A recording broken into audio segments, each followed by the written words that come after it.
We're hoping you'll be here for the 2 days.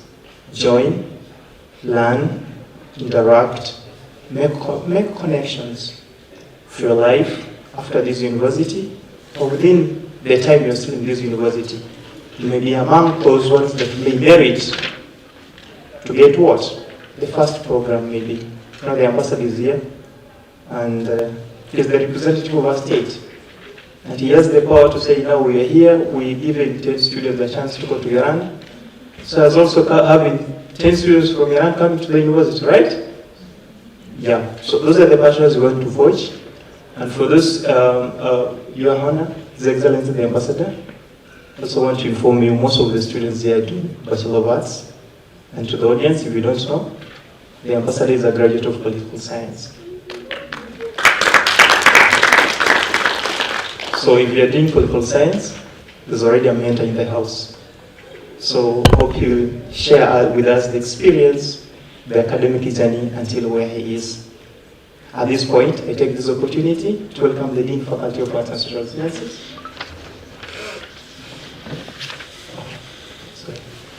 Welcome, Madam. On behalf of the Dean of Students, the Dean of Students is held up on some responsibilities. He's not in school. And there's a representative from the Dean of Students. Then, Madam, you welcome the Dean Faculty of Arts and Social Sciences. Thank you very much.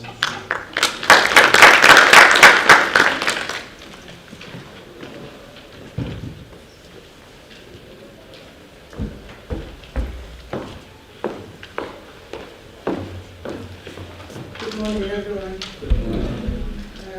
Thank you for the invite, Juma. Yeah.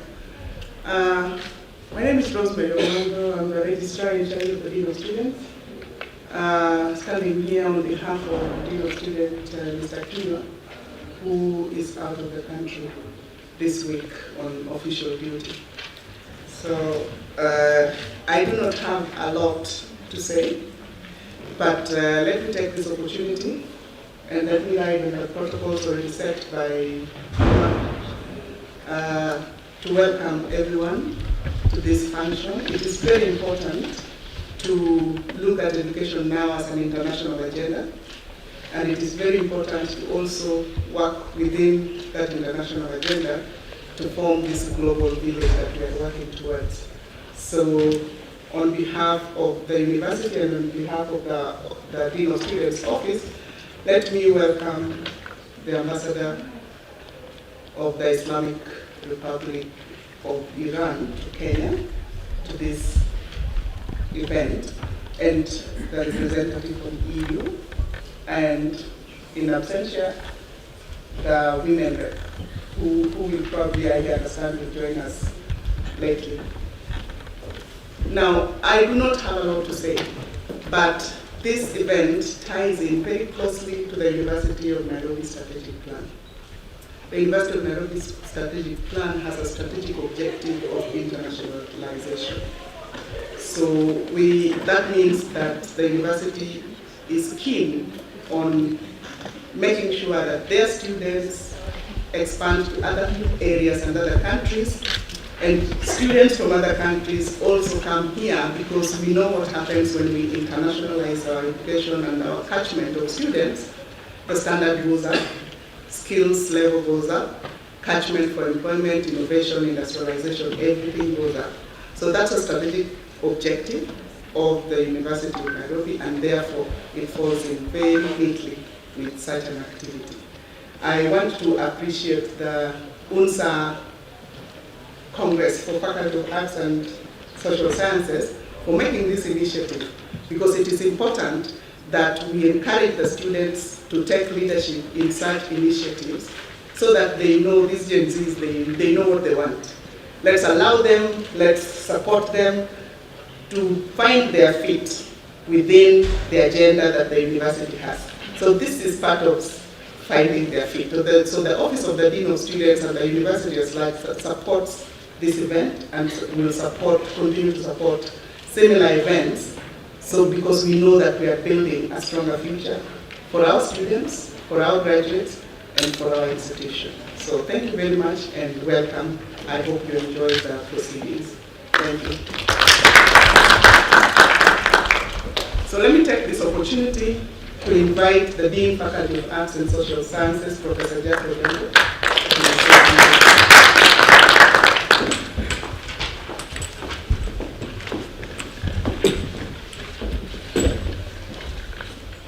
So good morning. First, on behalf of the Vice Chancellor of the University of Nairobi and the Vice Chancellor academic who was also had intended to come, I wish to welcome you to the University of Nairobi and also to give their apologies because they are involved in other meetings. Also, as Dean, I wish to welcome you to the Faculty of Art and Social Sciences. It's a big faculty with 14 departments, and it covers very many fields, professional fields and disciplines. And in that context, I think the student leaders had thought that as they finished their term, they wanted to leave a legacy, to leave something by which not only they are to be remembered, but something which will continue in the university and will continue to bring fruit or bring good results for the students. And it's in this context that some of the student leaders approached me, the dean, to speak about this idea. I found it a wonderful idea, which I think should be extended to all other faculties also. So I wish to also take this opportunity to congratulate the leaders, the outgoing leaders, and to encourage the incoming leaders to emulate what their colleagues have done. May I acknowledge the presence of His Excellency, the Ambassador of the Republic of Iran, the representative of the European Union, different ambassadors from Erasmus, Dr. Ndolo, Ms. Okwiri, and Mr. Shadrach from Humboldt University. I don't know if you guys are right. So I do acknowledge their presence. And we hope that the students, will take advantage of these 2 days to make connections with the different countries, the different educational institutions that exist in those countries, and also the different opportunities for scholarships and exchanges that will be available. So with that, I wish to inaugurate this event and to wish you a very fruitful day. Thank you very much.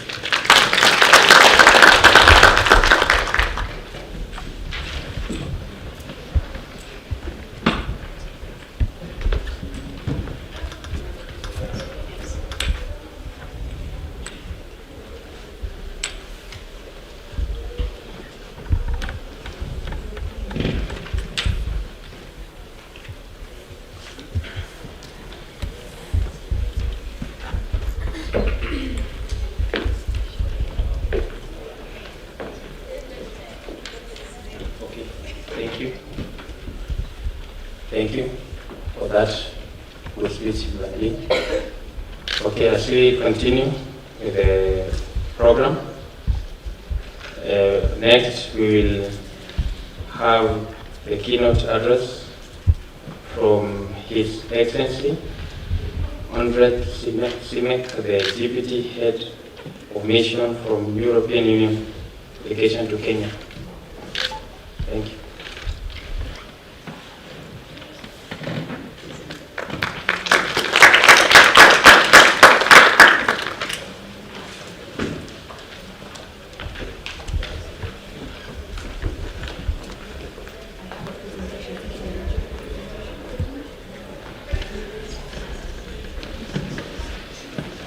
Thank you all for being here today. I would like to make a presentation on the Erasmus program and what the opportunity it has for the students.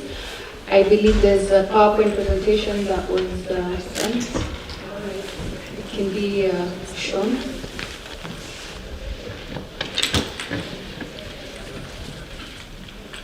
PowerPoint presentation.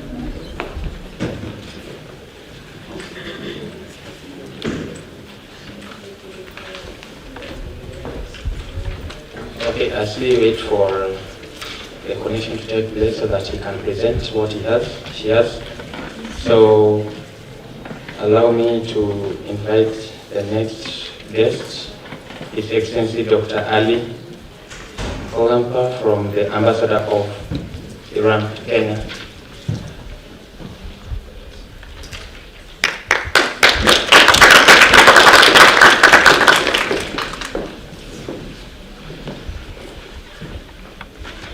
Bismillahirrahmanirrahim.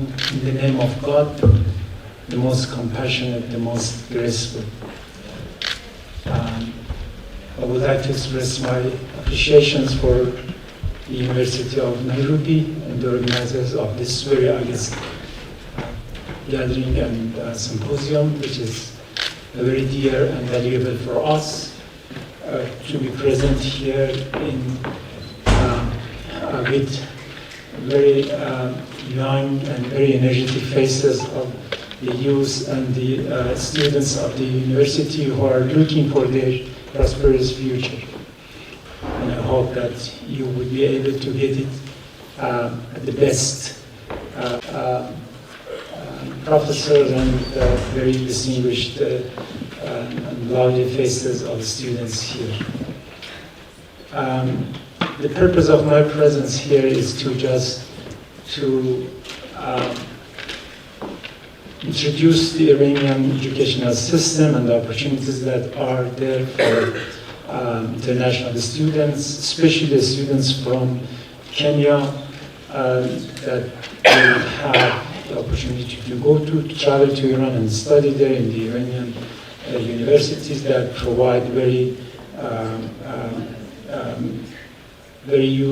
important kind of fields of study and disciplines that everybody can have an interest for continuation of its education. And through that, we do believe that we can even further strengthen the cultural engagement between two nations and two countries. And through the cultural engagements, through the scientific and study university activities.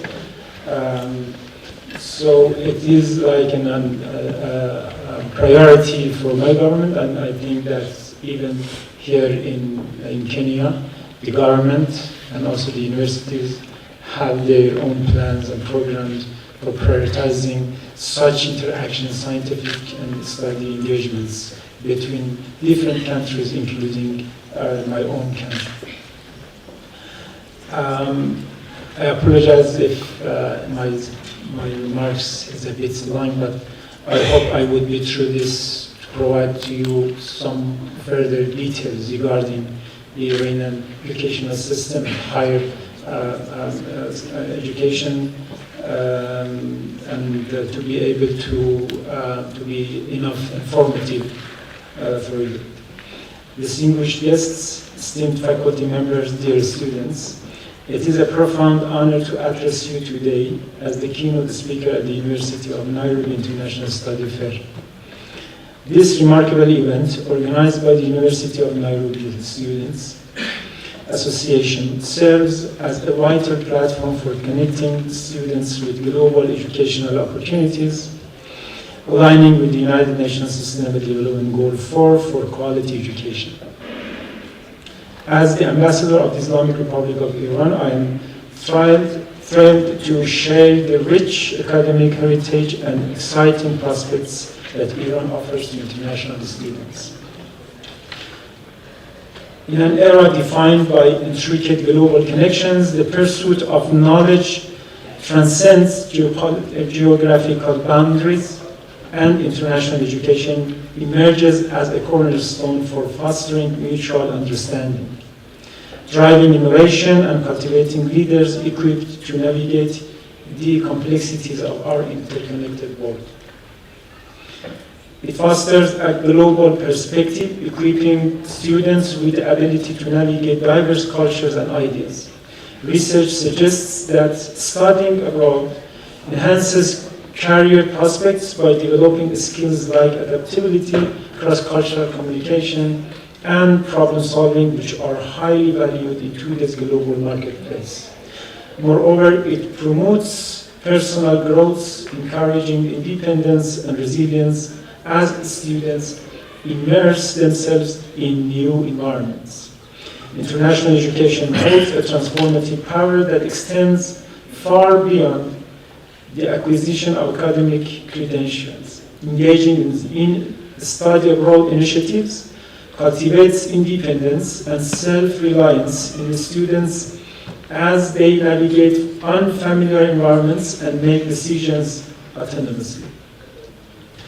This immersion in new cultures and surroundings inherently pushes individuals beyond their comfort zones, fostering resourcefulness and adaptability. For Kenyan students, exploring international education opens doors to innovative ideas and networks that can shape both personal and professional futures. The Iranian higher education system operates under a centralized framework with the Ministry of Science, Research and Technology, overseeing most universities, and the Ministry of Health and Medical Education responsible for medical institutions. Degrees are structured across various levels, starting with the associate degree, followed by the bachelor's degree, the master's degree, and culminating in the doctoral degree, PhD. This structured progression allows students to pursue their academic interests in a systematic and comprehensive manner. Iran takes great pride in its high literacy rate and the significant emphasis placed on education by the government and its people.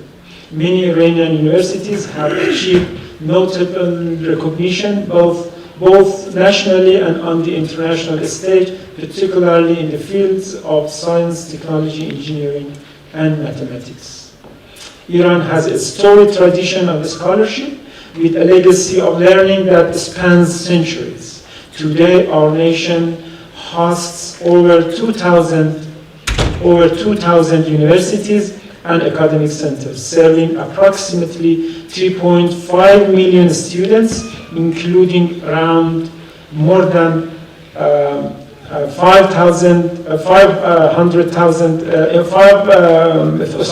50,000 international students from over 90 countries.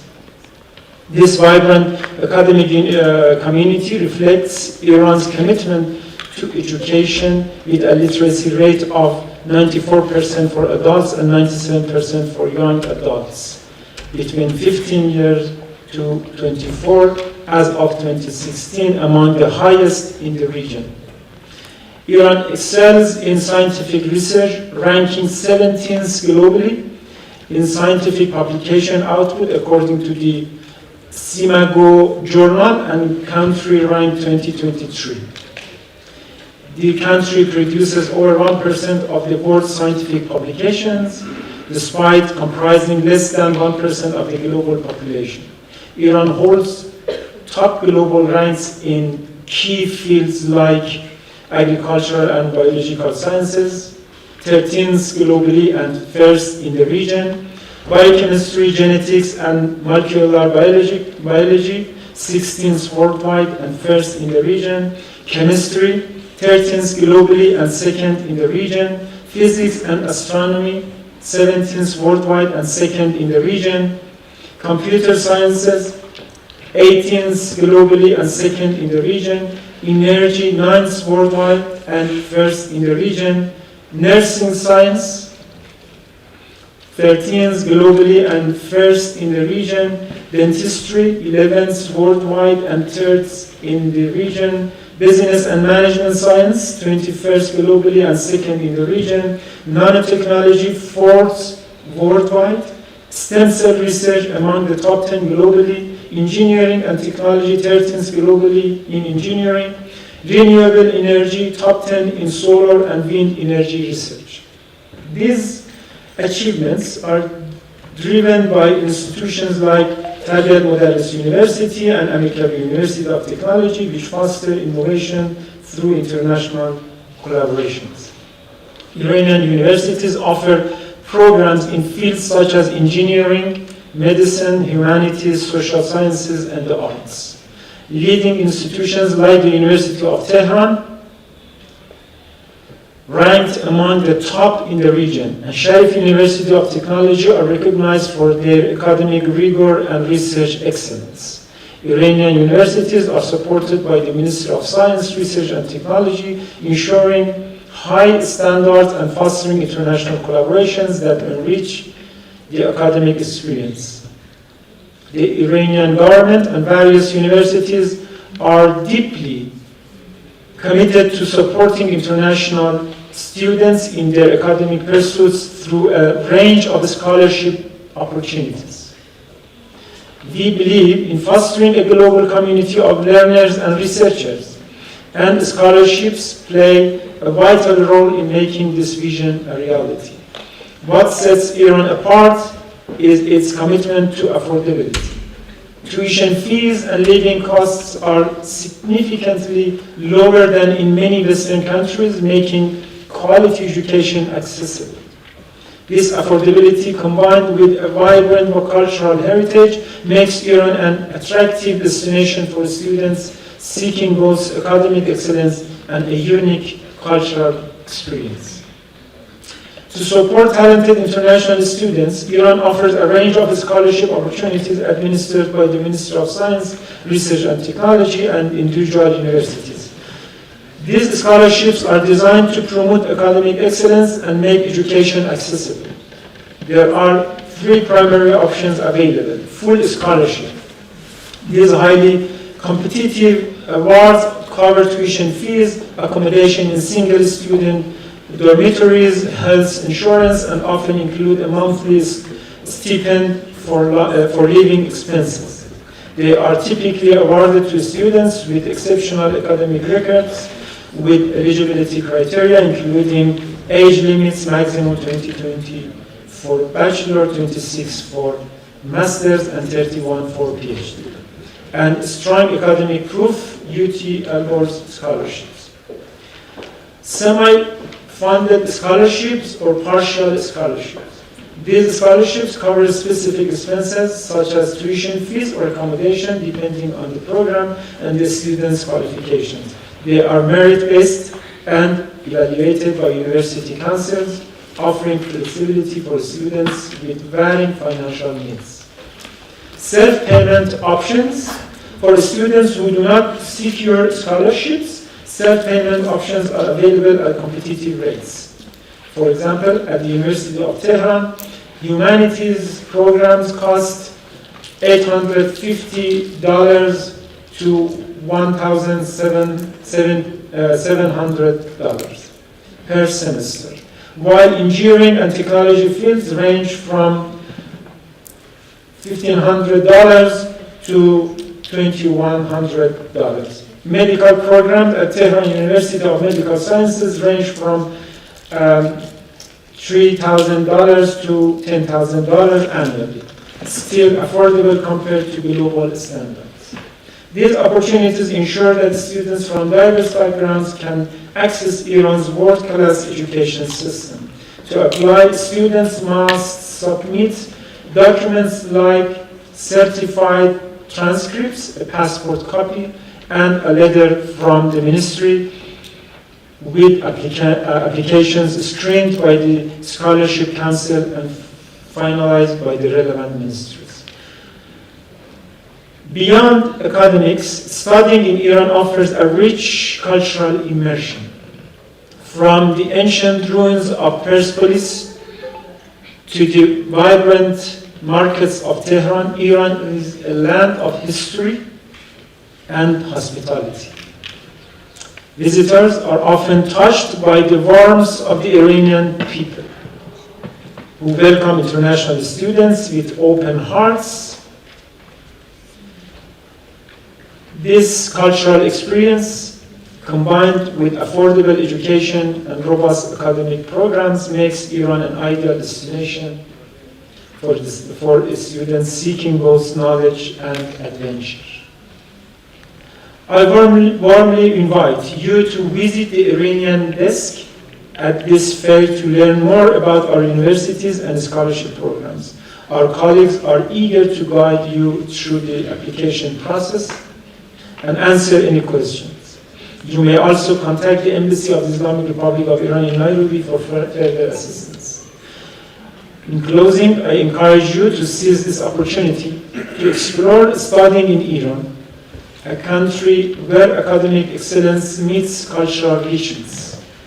Your educational journey can be a gateway to a brighter future, and Iran is ready to welcome you with open arms. Thank you, and I wish you all success in your academic pursuits. Appreciate it.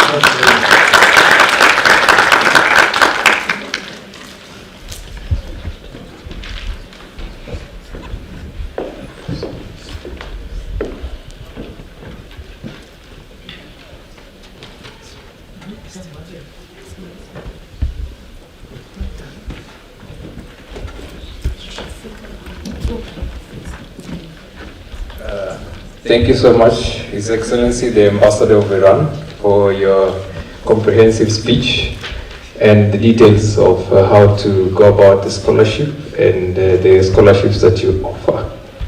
Now, on to the next point of the program. We are pleased today to have an important guest, Honorable Pasaris. You had walked in a bit late, but it's okay. So our students will be waiting to hear what you have to say before we move on to the next session. Thank you.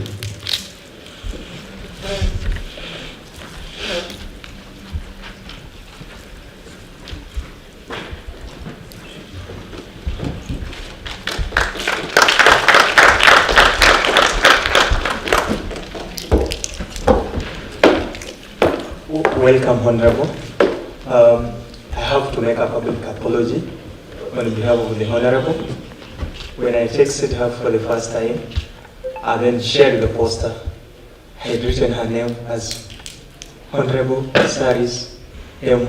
Esther, MP, Nairobi County. And then she told me, that's not my name.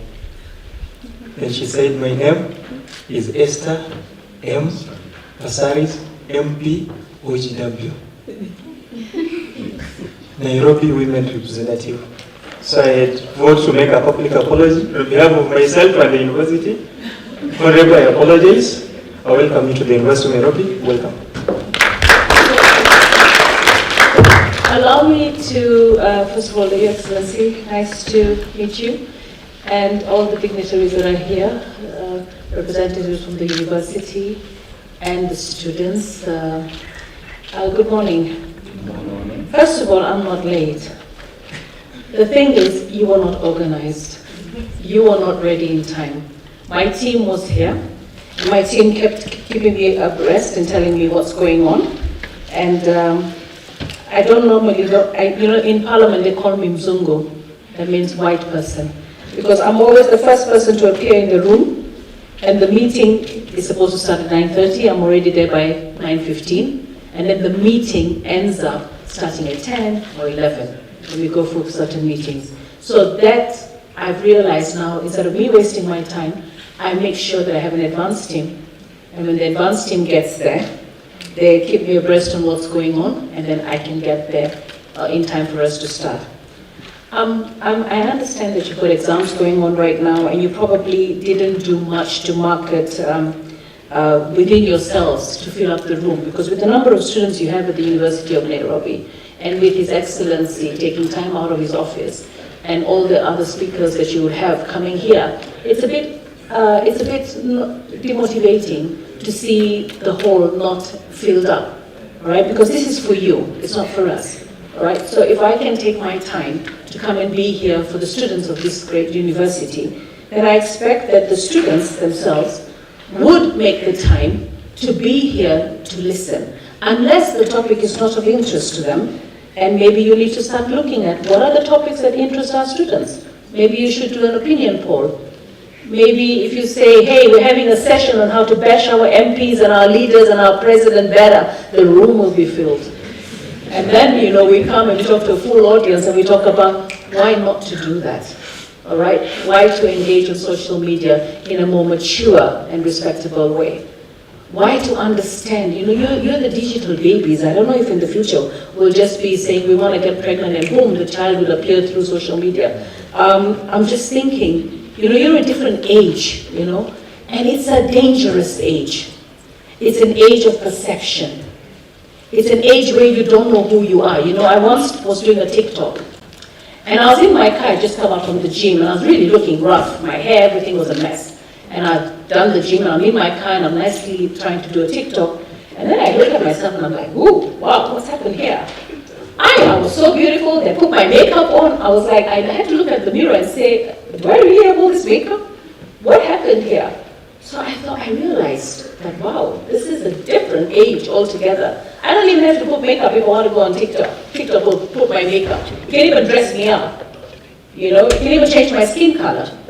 I have a house help who works for me, and one day I just found her TikTok on my wall, and she was brown, and I was like, ooh, what's happened here? So I asked her, I called her, and I said, why are you brown on TikTok? And she goes, you know, before I was pregnant, I was brown. And then I said, and you became this black because you had a baby?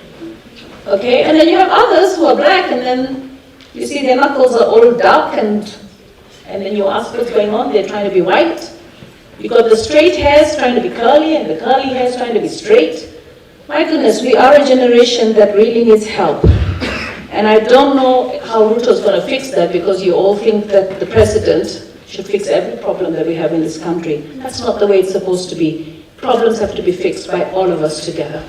So I want to tell you, the students that are here, I'm probably old enough to be your mom. I stand here absolutely stunning and beautiful at 60. All right, most of you are probably Gen Zs, 25 and below. You're gifted. You know, I never got the chance to go to university until I was 50. Why? Because my Greek father, with 4 daughters and 1 son, when I took him my papers to say I want to go to the University of Surrey, I want to do hotel management, being a Mombasa girl, my father was like, sorry, I can't afford this with all these 5 children, find something to do locally. So I found my passion by going and getting a job. And got a job at Nyali Beach Hotel, played with the tourists, eventually became the sales and marketing manager, hard work. When I decided I want to run through my career, if you're interested in my career, you can Google me and find it, because I didn't come here to talk about that. But my career journey, for me, it's always a plan, it's always hard work, all right? And eventually, when I decided I want to run for governor of Nairobi at the age of 50, I joined USIU and got my first degree. I was always a bit insecure about not having a degree and being an MD of a company, having my own business.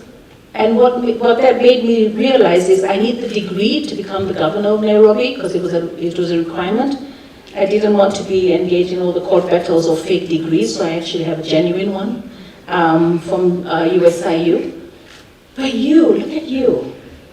Because of your government, some of you might be on help and might not appreciate it, because your funding model makes your parents get strained, and you're not able to be in university throughout, you're not able to get the right number of bursaries, you're struggling because your parents are struggling. Some of you are probably not struggling, and your studies are uninterrupted. But each and every one of you at this age, to be in university, to be able to shape and pave a career for yourselves, is such a blessing. I didn't have that.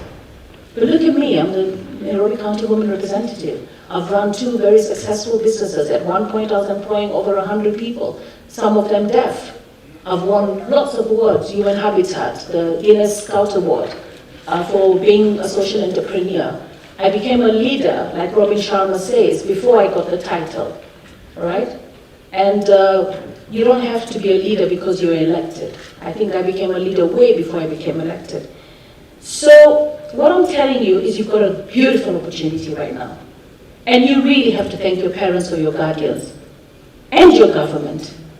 Because if we didn't have a government, if we had total anarchy, right, which so many countries have, you wouldn't be sitting here in this amazing building, in this amazing school, with these amazing lecturers, right, getting an education that is top-notch, because Nairobi University is respected all over the world, right? But you have that. Have you actually sat down and thought how blessed you are, how honored you are, how beautiful you are on the exterior because of your parents? And then ask yourself, what is it that I am going to do for my country? Like JFK said, ask not what your country can do for you, but what you can do for your country. I know we have a state of hopelessness in health. They want to come and invest long term. And we're not the only ones offering investors to come into this country to create opportunity for all of you, right? The whole world is asking for the same investors, all right? So we have to pitch, and we have to bid, and we have to ask them to come, right? Now, you know, I know a lot of you were really angry about the Adani group coming in and taking over our airports and expanding them and doing them properly. But I'll tell you one thing, our airport is actually pathetic when you think about international standards. And we can't process 3, 4, 5 million people coming into that airport efficiently. It is absolutely a struggle, all right? We've got other airports in the world that we travel through and we think, wow, these airports are good. Maybe Adani wasn't the right person, maybe he was, who knows?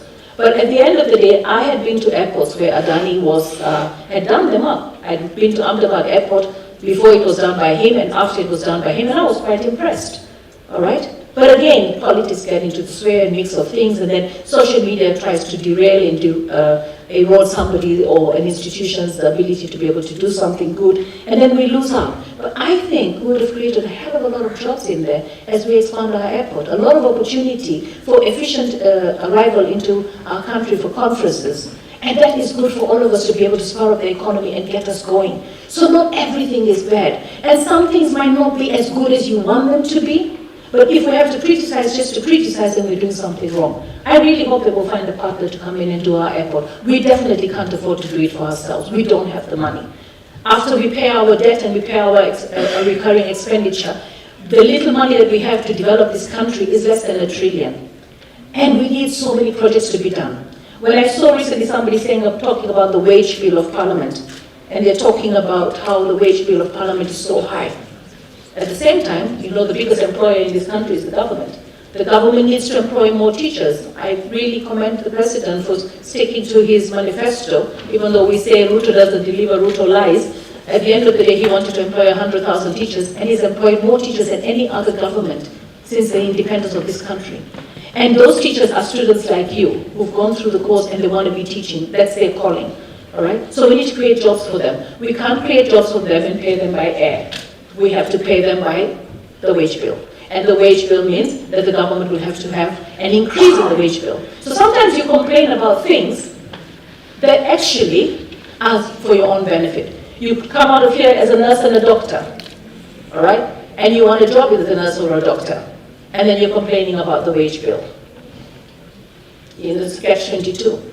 You can't have the job and not have the increase in the wage bill. You can't have facilities provided by government for you, right, like roads and airports and facilities and hospitals and education, and your lecturers here to be paid, etc., and the computations and help to be given if we don't collect the taxes. Now, I know that there's a lot of social media things that come out and say, oh, a country's economy doesn't grow with taxes. It grows with both. Taxes, investment, assets, all right? And I want you to look critically that this is not Ruto's government. This is our government. Each and every one of you, whether you voted or you didn't vote, it's your government. Whether you elected me or you didn't elect me, I'm your woman rep. After elections and I taken oath of office, I become everybody's woman rep, including the baby that was born the day I was sworn in. Why? Because that's how government works. So I once stood up and I said to the president, I didn't vote for you, but you're my president. Because he's the one in the office and I have to give the office respect. So what I want, if I want to achieve anything today, is to make you understand how blessed you are that we have a country that is peaceful, how blessed you are that we have structures. They might not be efficient, but Rome was not built in one day. All right? How blessed you are that you have this opportunity to be the best versions of yourself as you get out into the real world. And the real world is staring at you, right? But you have to look at it objectively, all right? Not subjectively. And you have to look at it from your own lens, with your own senses, because you know what is right and what is wrong. Not go with the wave, because the wave can be a tsunami and destroy all of you, all right? You need to be able to internalize, what is it that I am made for? Why am I here? You know, I know most of you are probably Christians, some of you might be Muslims, but why are you really here? Because your parents had sex, and you were born, and that's it, so I'm here. What is your plan? What are your purpose? What are you supposed to do here? So, you know, I was born into a Catholic family. I grew up in Mombasa, became Muslim for a little while. I had a Muslim boyfriend. And then I learned Hinduism because I was in an Indian school. And then I learned New Age thinking about being positive and growing. And you know, for me, I look at religion as a buffet table. So you go into the buffet table and you pick what works for you and what's good for you, but what makes you a better person? What makes you understand who you are and why you're here? And you need to figure that out. And don't worry, you can figure it out and grow, figure it out, change. It's okay. I have a friend who studied how to be a veterinary, and the day she went to deliver a calf, she was like, oh my God, this is not what I want. She changed and became an accountant. All right? Because that's the career she wanted. She didn't want to be a vet anymore. So you can change. You're allowed to change. So long as you're happy and you feel good doing what you do. All right? And remember, life is like a jigsaw puzzle. And every piece counts to make that perfect picture of you. Some things you've done in your life you're not proud of, it's okay. Maybe you had a child at 16 or 15, it's okay. It's part of your story, it's who you are. It's not a complete version of me. So let me get to the speech. And when you go for these functions, you always got a speech that's given to you. So now let me get to my speech after my pep talk. And then I'll give you a few sessions here to ask a question or two. I'll take 5 questions, not more than that. Okay, so I'm honored to be here with you at the University of Nairobi, a historic institution that has shaped generations of Kenyan thinkers, leaders, change makers. Thank you to the ANSA leadership for inviting me to engage with the brilliant minds of our future. Today's theme, Broadening Horizons, Global Education for Sustainable Future, is not just aspirational, it is necessity. It's a necessity. As a global citizen and a proud Kenyan legislator, I believe we must prepare our youth for a world that is complex, connected, constantly evolving. But let me be candid. As much as we speak about global education, we must also confront domestic challenges that hinder our students from even getting a fair shot. The rising cases of HIV infections, especially among young people, is a national crisis. We must address this with urgency, openness, and robust healthcare support. Unplanned pregnancies continue to derail the dreams of many young people, young women, limiting their educational and economic opportunities. Substance abuse is silently ravaging our youth in universities and estates alike, stealing futures in plain sight. We must broaden our horizons, yes, but we must also fix what is broken within. Our education funding model is strained. Help delays, skyrocketing tuition fees, inadequate research funding are pushing students to the edge. If we want to promote equity in global access, we must start by making local education accessible, affordable, inclusive. That is why I support SHIF, the Social Health Insurance Fund, which aims to provide every Kenyan, especially students, with better access to medical care, a nation that values education must safeguard the health and dignity of its learners. But perhaps the biggest threat to our future is not just economic or medical, it's ideological. The rise of toxic discourse on social media, filled with hate, misinformation, tribalism, threaten the unity and the values we claim to uphold. Patriotism is not blind loyalty. It is the willingness to build, question, and heal without tearing each other down. As leaders debate the Constitution of Kenya Amendment Bill, I urge all of us to stay engaged, not just online, but in community halls, schools, universities, parliaments. Let's ensure that any amendment reflects the aspirations of the youth and not just the interest of the elite. Ladies and gentlemen and students, to broaden your horizons, you must also anchor your values. Learn globally, but act locally. Dream big and serve your country. Seek knowledge, but never forget your roots. Let this fair not just be a window to opportunities abroad, but a mirror to the responsibilities we carry at home. Thank you. Now, I came here with Ruben. Ruben works for the Parliament. He's one of the clerks. And he, we're having, how many of you are aware that we're having a constitutional amendment debate, public participation in all the counties and in the constituencies in Nairobi? How many of you are aware of that? Only one person. Hi, what do you guys read? Huh? You don't know what's going on around you. Okay, so we have a fund called GAF, the National Government Affirmative Action Fund. That's their poster there. And GAF helps with bursary cushioning. It helps with projects. It also helps with women economic empowerment funding, etc. And then we've got CDF, which builds schools, police stations. It takes care of bursaries as well. All right. And then we've got Senate Fund, which is coming in. And there's been a lot of talk and a lot of court cases about these funds.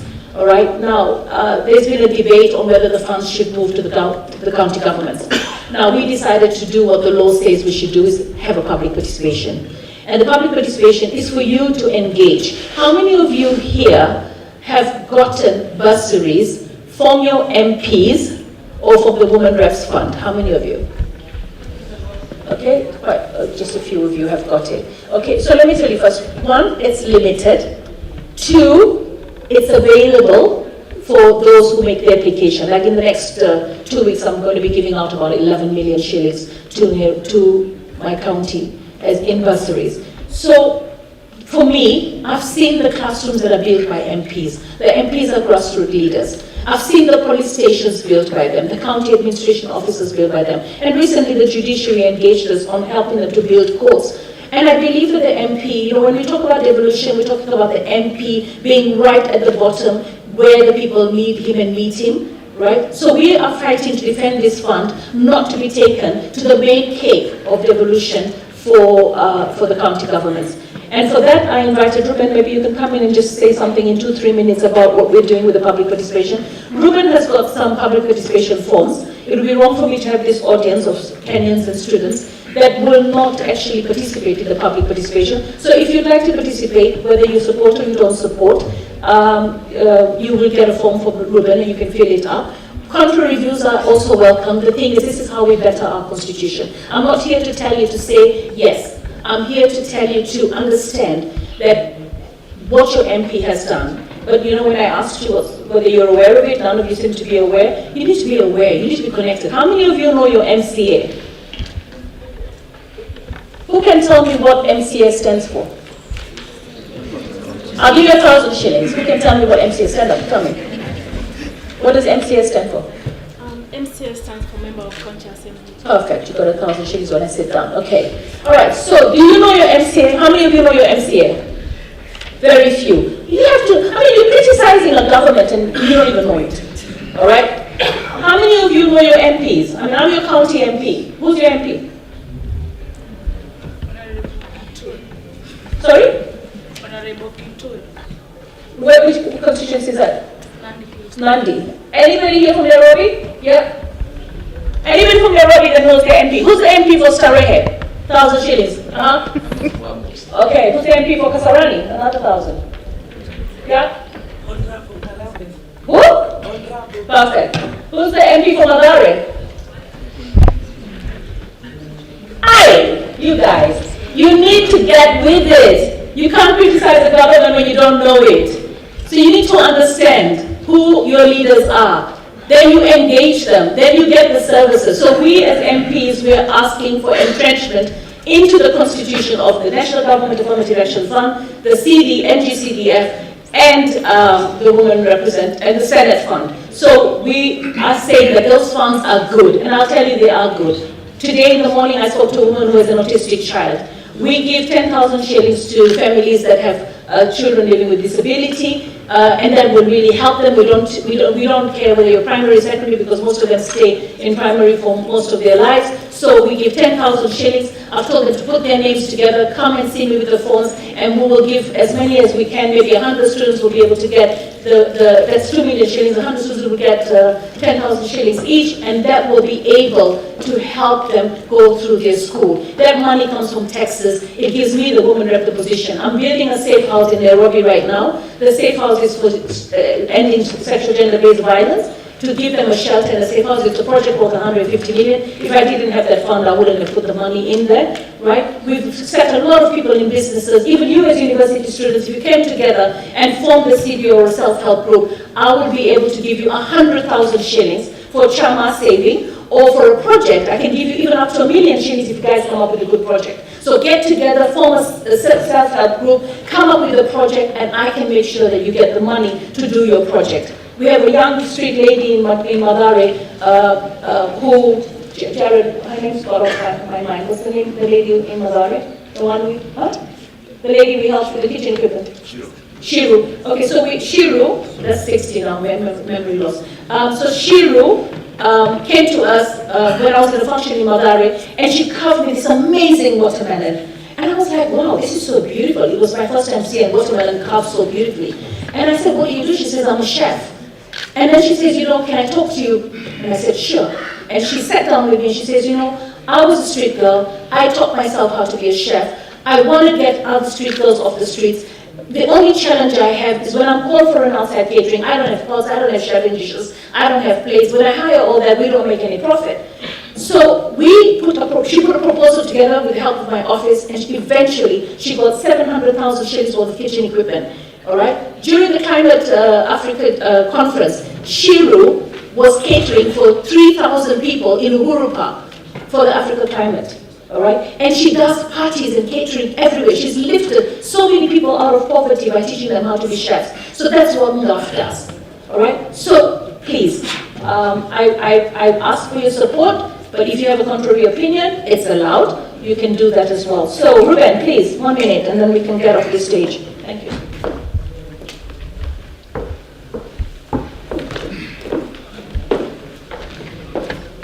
Habari asubuhi. The Ambassador, Mheshimiwa Esther Patharis, lecturers, students, good morning.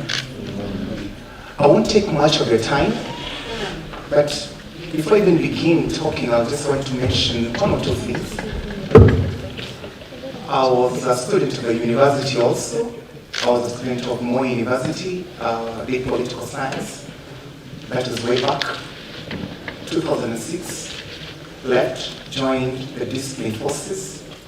2010, did my master's, finished. God willing, in July this year, I'll also be graduating with a PhD from Kenyatta University.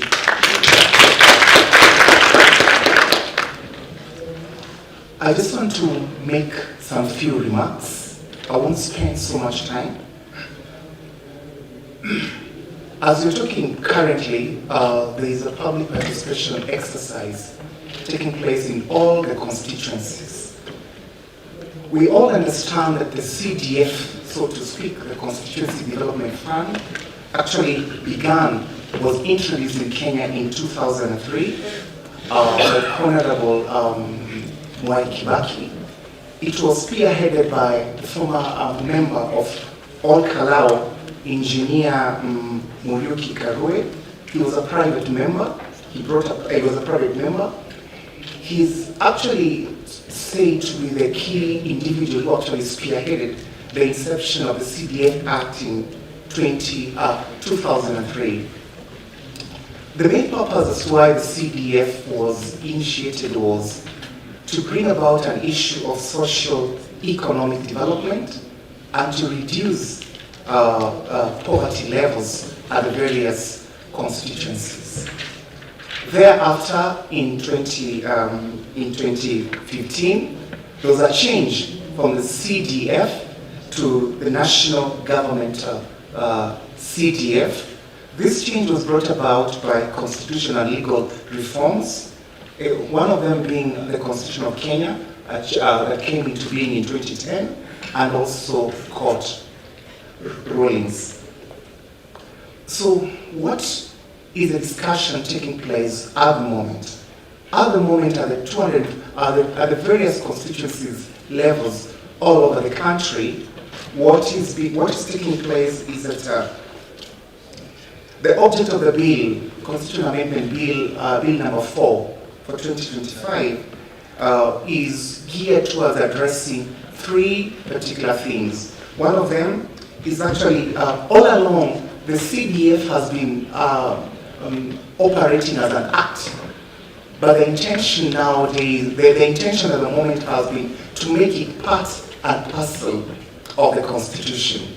So, as a result of this, as we are speaking currently, at this particular time, there are 4 petitioners who have gone to court on the matter to petition, to challenge the national government CDF. However, the courts have not issued any conservatory orders, so to speak. That's the reason as to why the public participation exercise is taking place. In addition to that, the bill, in the Constitution, the desire is to entrench the National Government Constituency Fund, the Senate Oversight Fund, and also the National Government Affirmative Fund. So I won't wish to take so much of your time. It's just to inform you, at the outside here, we do have various forms for you. At least come and have a feel. If you wish to inquire more, kindly, I'll be outside there for you, at least for you, so that we can interact more. Thank you so much, students and lecturers. Thank you so much.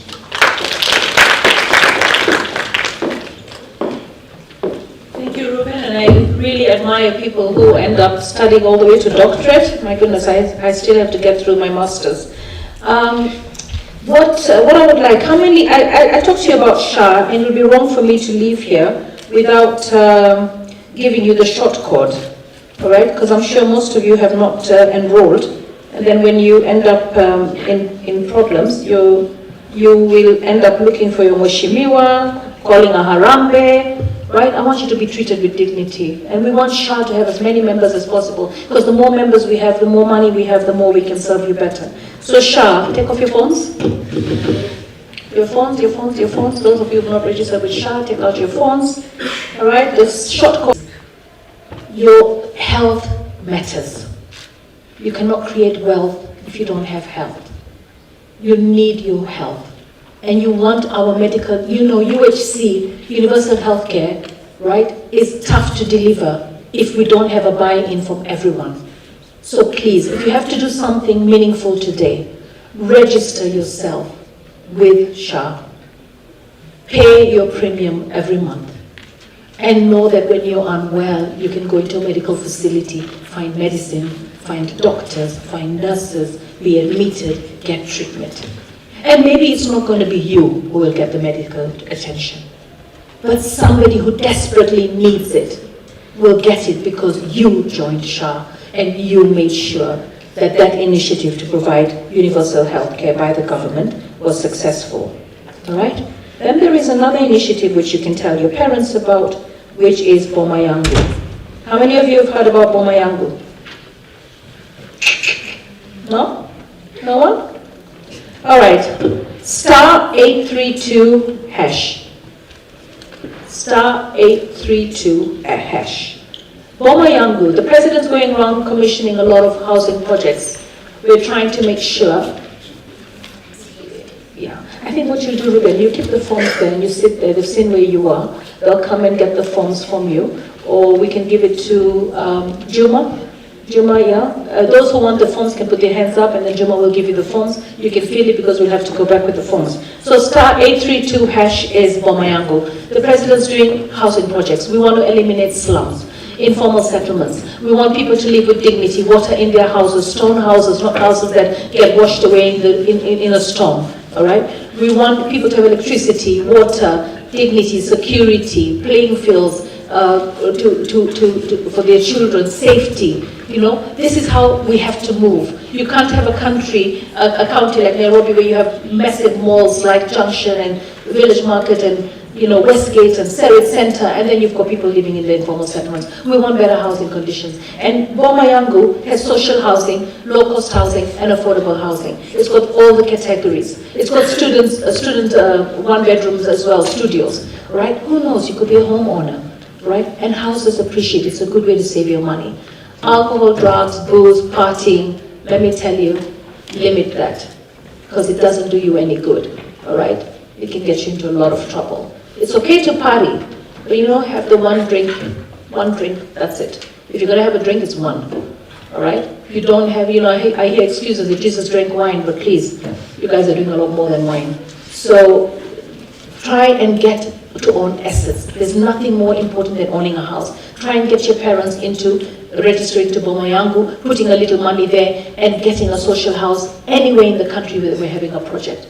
Go to the website. Don't be ignorant.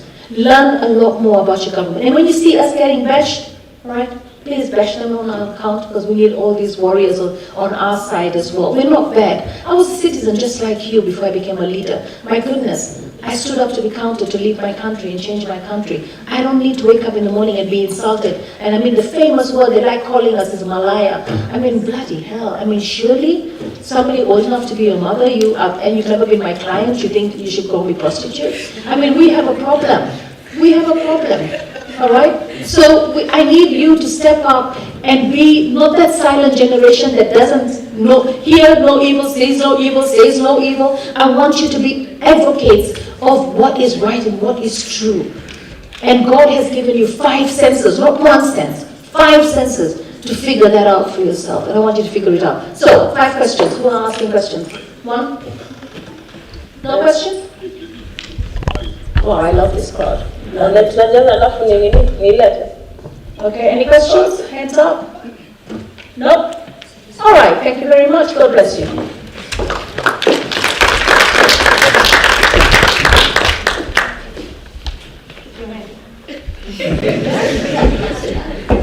Thank you so much, Honorable.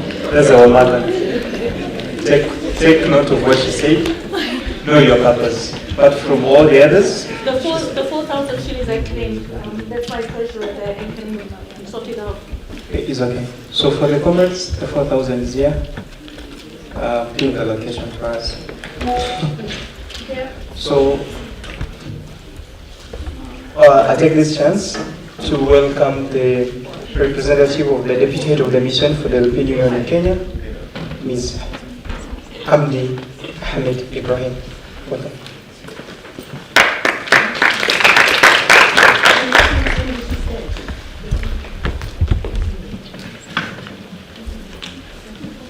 Wow, after such a brilliant presentation, we now go back to what we have to offer for study abroad.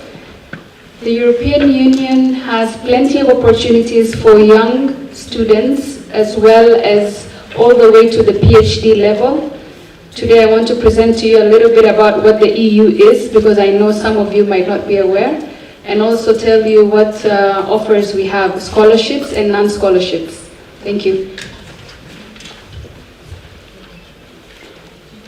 So can any of you tell me what the European Union is, or what you understand by that term? Anybody who knows what the EU is, or has heard about the EU? Okay, so the EU is basically, it represents Europe. We have, they came together. It's something similar to the East African Community. They represent 27 countries. And you might have heard about the euro. That's the currency that is used in the Europe. And then we also have something called the Schengen visa. And this is something that you would experience if you were to get European Union scholarship, the Erasmus scholarship. You would have to get a visa, of which we would support you in that.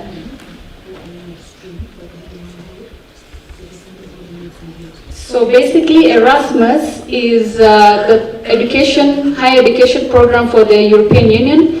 It basically covers education, training, youth, and sports. It has been around since 2014 in Kenya, but it has been functional since the 1980s. So we have 6 strands under the Erasmus. We have something called the Erasmus Mundus Joint Masters Program. That's the one I would be explaining to you about. It's very interesting because it gives you an opportunity for those who are already doing their bachelor's right now and are interested in going for masters. This is an excellent opportunity for you to have a fully funded scholarship, a master's scholarship to Europe. Basically, out of the 27 countries, you would choose one country. But the beauty about the Erasmus Joint Masters Program is that you would be able to study in more than one country in Europe. So maybe you could have a program in France, let's say that's the university you selected, but you would be able to travel also to Germany to a university that works or collaborates with the university that you selected, and eventually you'd be able to explore the entire Europe. Then we also have the international credit mobility. I'll explain a little bit more about that. Then we have the capacity building for higher education. We have the Jean Monnet program, which is basically a program for learning about the European Union institutions, what it represents. And some of the universities here in Kenya have the Jean Monnet in their courses. And then we have the capacity building for vocational and education training. This is more for the TVETs, so maybe this might not be appropriate for you. And then we lastly have the Erasmus Virtual Exchange, which is online. So higher education opportunities for people outside of the Europe. We have what I had called the International Credit Mobility Scholarships. This is basically, as bachelor students, let's say you want to already study in Europe. So without necessarily going for your master's, where you're at right now, you would be able to visit your international partnership office here at Nairobi University. I'm aware Dr. Agnes might be able to support you on that, and we have a whole team on that. And basically they would tell you more about how you can be studying here in Nairobi University, but also get an opportunity to go to Europe, any university within the 27 countries that we have there, and study in a European university. And this international credit mobility lasts between 3 to 12 months. In short, it's an exchange program. So you would basically go to a European university. Sometimes they do send their students here in Kenya, and the good thing with this is that you would be able to get an understanding of living in Europe. At the same time, you're studying the same thing that you're studying here in Nairobi University. So for example, if you're studying agriculture, you would go for 6 months or up to 1 year at a university of your selection in Europe and get some credits. Then you would come back to Kenya, and you would carry those credits with you, and it would count towards your degree. And then we have the Erasmus Mundus Joint Master Scholarship. This is a wonderful opportunity for those who would love to go for their masters. The idea here is that we have over thousands of scholarships, including all 200 disciplines, so you can study anything from agriculture to medicine we have over 200 disciplines, anything as simple as skin analysis. There's so many programs and so much offer that they have. It's a fully funded program, meaning your flights are being paid for, you have a stipend, you will be given up to 1,400 euros to be studying to take care of your expenses.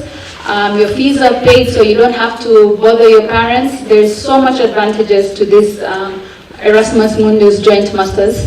Of course, we have representatives that will tell you more about it. Please visit us on the tables and we will share with you the catalog, the website of how to go about the application. The benefits. So the benefits of this program is that it's a unique learning experience in Europe. You receive a double, multiple, or joint degree or recognition of your study abroad. You'll also have in-depth knowledge of Europe and higher education, improved linguistic skills, so you'll be able to learn one of the 27 languages, intercultural experiences, better employability. Of course, when you come back, assuming you decide, you can either stay in Europe or you might decide to come back to Kenya.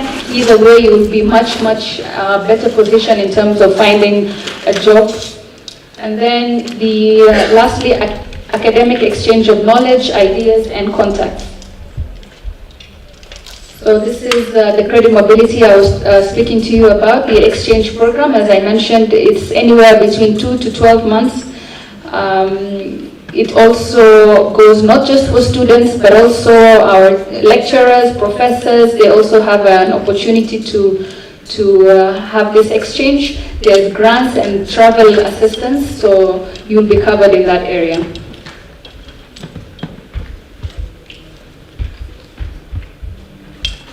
As I mentioned, we have the Erasmus Mundus Joint Masters program. I said over 200 programs to choose from. So there is almost everything that you can think of studying, you would find it within the Erasmus. And remember, this is a full scholarship. It pays for your fees, your travel, your living costs, and it's ranked one of the best in the world. So you don't necessarily have to go and study in the usual UK, US, Australia, Canada. Europe is an excellent opportunity where you would be able to get a higher education, fully funded, and you get a great experience, because the beauty about the Schengen is that you would be able to travel from one country to the next using your Schengen visa. So mobility is so easy. This is the catalog. This is basically when we give you the link, this is where it will take you. And as you can see, there is a place for filter, so you would basically put what you want to study, the country that you're thinking of studying. It will give you all the options. It's a very straightforward application. So in case you need help with this application, you can also visit us. You have, take advantage of your international office here at the Nairobi University. Speak to them, ask them to guide you. We also have a representative from ASAF, Dr. Agnes. She might also be able to help you. Reach out to the European Union if you need to, but there's plenty of support for you to apply and get these scholarships. Please take advantage, because it would change your life, basically.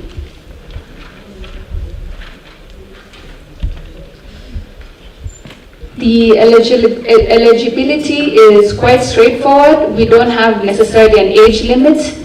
As long as, for example, if it's for the master's program, if you're towards your last year already, you can consider start looking into it. Language, there's plenty. They teach in English, but you have an opportunity to learn one of the European languages. And also, finally, the visa paperwork, assuming you get the scholarship. It's quite straightforward, and the European Union would be able to support you in that.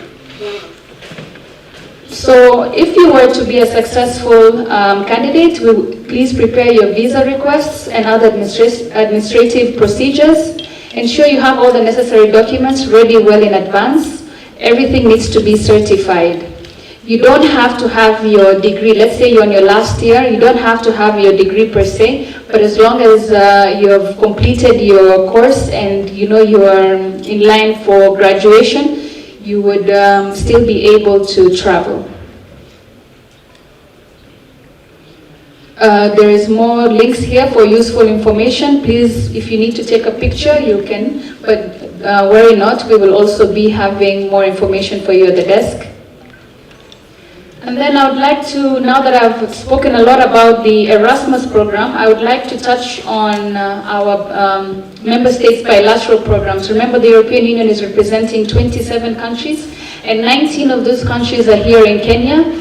And you might have heard about the DAD program, that's for Germany, and you might have heard about Finland and Sweden and lots of others, so I will just quickly take you through it. So the DAD is, they are also located at Upper Hill. If some of you are interested in the DAD program, that's the German Academic Exchange Service, please feel free to also apply. They have plenty of scholarships as well as non-scholarships. Remember, it doesn't have to be scholarships. You can also decide to pay for your studies. And the good thing with Europe is that many of these universities are actually quite affordable. It's not like going to study in the US or UK that you have to basically break the bank to study abroad. Here it's an affordable schemes, and they are really very supportive. Apart from that, we also have Romania. Romania has scholarships through the Ministry of Education. They have scholarships all the way from bachelor's to PhD level. For more information, you can also get it from our desk. And then we have Italy. Italy is actually, I think it's in May. So in the next 1 or 2 weeks, the deadline for the Italian scholarships is about to be closed. Please have a look at their websites. They have grants, they offer master's degree, not bachelor's, and the applications are made online, so it's not through the Ministry of Education. You just have to visit their online website and then apply. We also have Study in Hungary. I know some of you are aware about Study in Hungary. They have over 200 scholarships every single year for Kenyan students to go and study in Hungary. The deadlines are at different stages, but the next one should be around November. France, Campus France has also promoted study in France.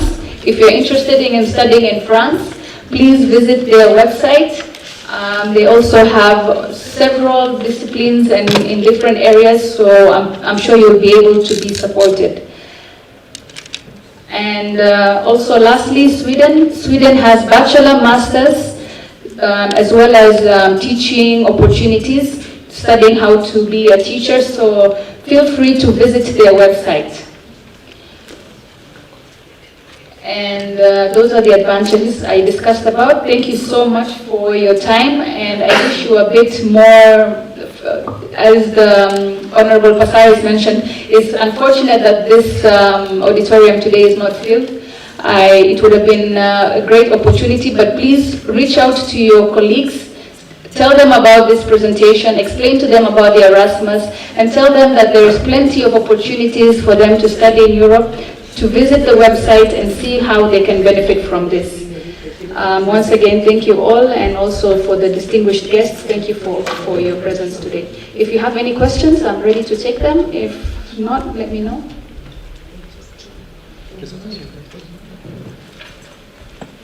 Yes, go ahead. I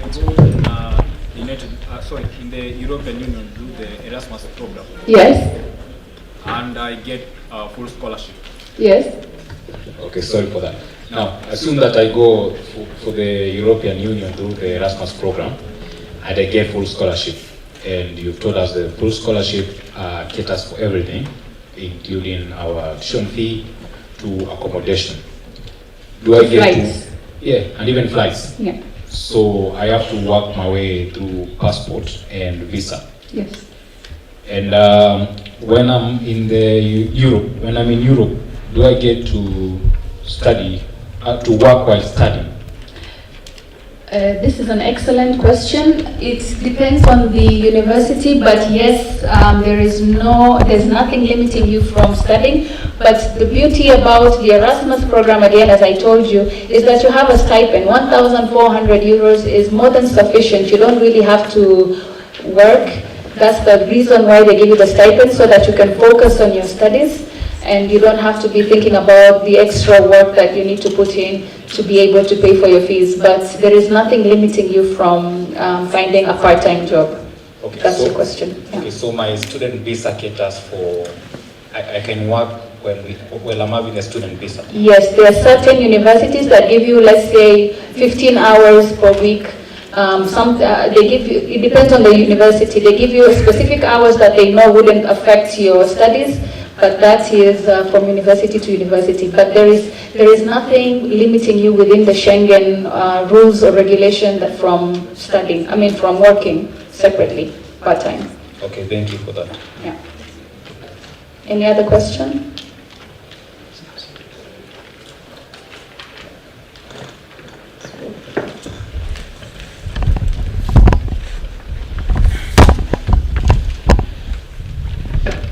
Hi, thank you for the presentation. I want to inquire about the post-work visa. How long does it take, and is it similar to all the universities you've shared in the European Union?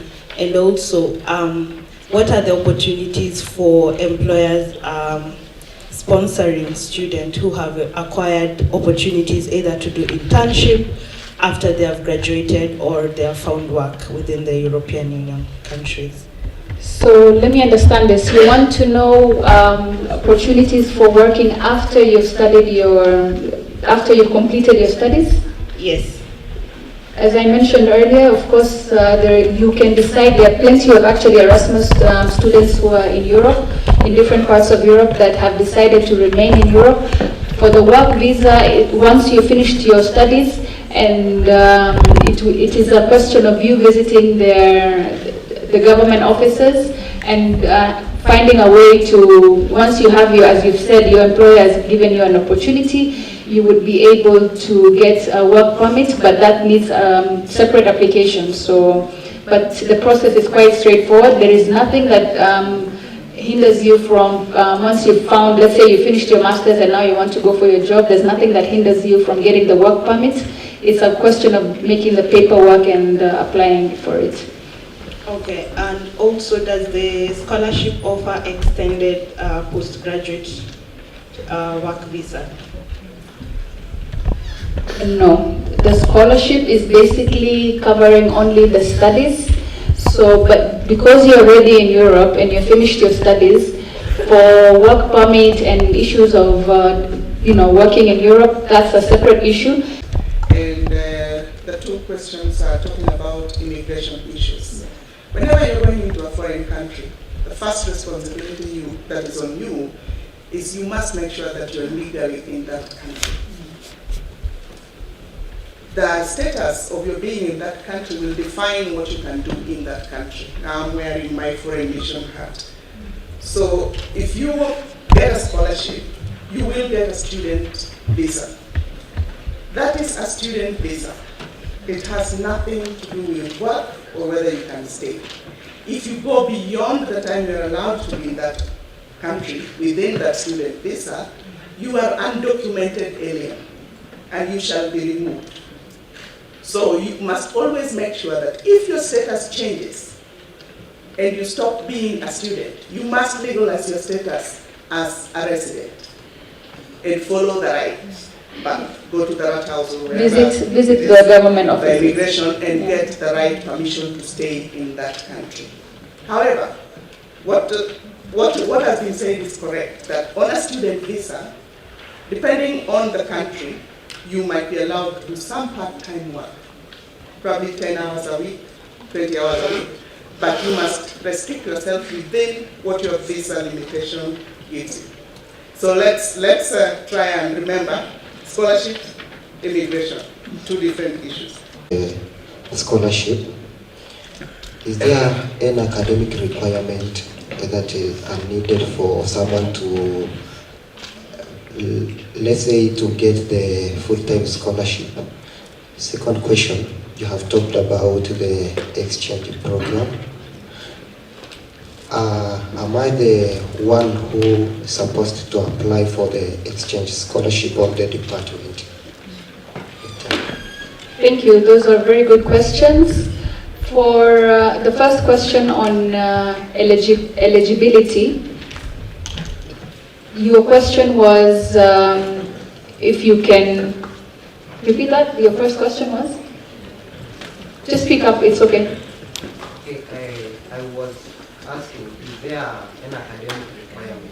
Okay, for the academic requirement for eligibility, as I already mentioned, there isn't specifically an age limit. As far as also GPA, I'm aware that many universities in Europe, in US or Canada will ask you for a certain GPA at 3.6 or a 3.7. There isn't any specific GPA for you to accommodate.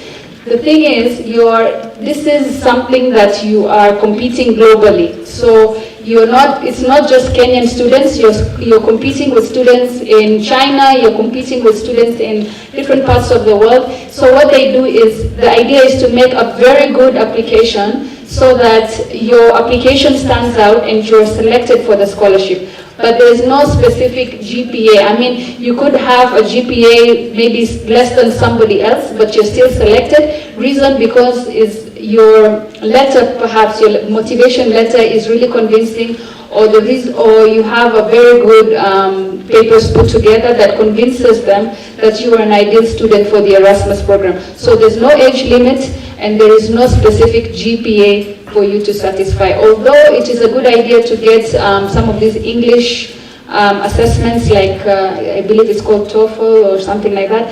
This would just to show that you have English requirement, because some of these universities are speaking in English and they need to determine how well your spoken and written and reading skills for English are. Your second question was, if you can remind me? The second question was on the exchange program. Am I supposed to apply individually on the exchange program? Your question is, do I apply for it individually or is it through the international office here in Nairobi, in University of Nairobi? The answer is that the university, we have MOUs with some of these universities, agreements between university to university. So a university in Paris maybe has an MOU with the University of Nairobi. So basically they would, the international office would explain to you which university and how that credit mobility would work. So I would encourage you to visit the international office for the credit mobility. I hope I've answered both questions. We had a question up there, please. Go ahead. Despite all the documents that we require to possess, that is the passport and the visa, in the application process, is there anything that we are required to pay? This one is a bit of a tricky question. I personally haven't applied for Erasmus myself, but can I call on somebody an Erasmus alumni to answer for us that one? Maybe you can give her the... And well, just on that, yes. Whatever we are required, if there's anything that we are required to pay, maybe they can explain how much it is and what it caters for. Thank you. Please go ahead. Okay. My name is Opio Okwiri. I'm an alumni of Erasmus. My colleague Agnes is also an alumni. Now the question you're asking, it depends. There are 200 programs, okay? They're organized by a consortium of universities. So when you go to their webpage, there are things that they might require you. I've come across at least one of the Erasmus master's courses that may ask you maybe to pay 60 euros or something, but majority of them don't require you to pay, okay? Now, the eligibility of any that require you to pay, you can verify that, because if you get, this is a program under the Erasmus program, then it's not somebody who's asking you to pay out of nowhere. But at least there's one program that I came across that requires payment for entry for 60 euros. But the majority of them, they don't require you to pay. Now, coming back to the other question that Agnes can also answer that, and we'll also take the opportunity during our panel maybe to answer a few of the questions. The question, okay. Thank you very much. I think just like just what Apia has said, maybe the rest of the questions you can just have for us later. Those please take us back.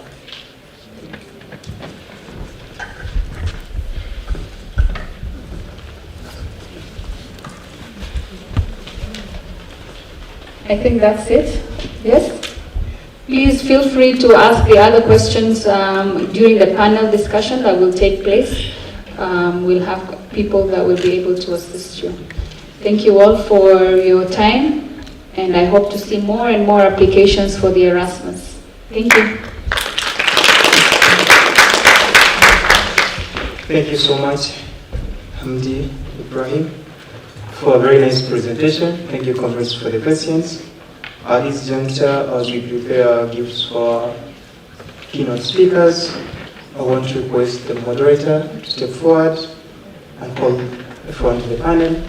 And just for your information, as we stated earlier, we also have two online panelists. Samuel Bedoy is joining us from the US, Birmingham University. Then Dr. Fernando Zongoli is also joining us from Galway University in Ireland. So we don't only having 4 physical panelists, 2 virtual, as we prepare the gifts for our keynote address.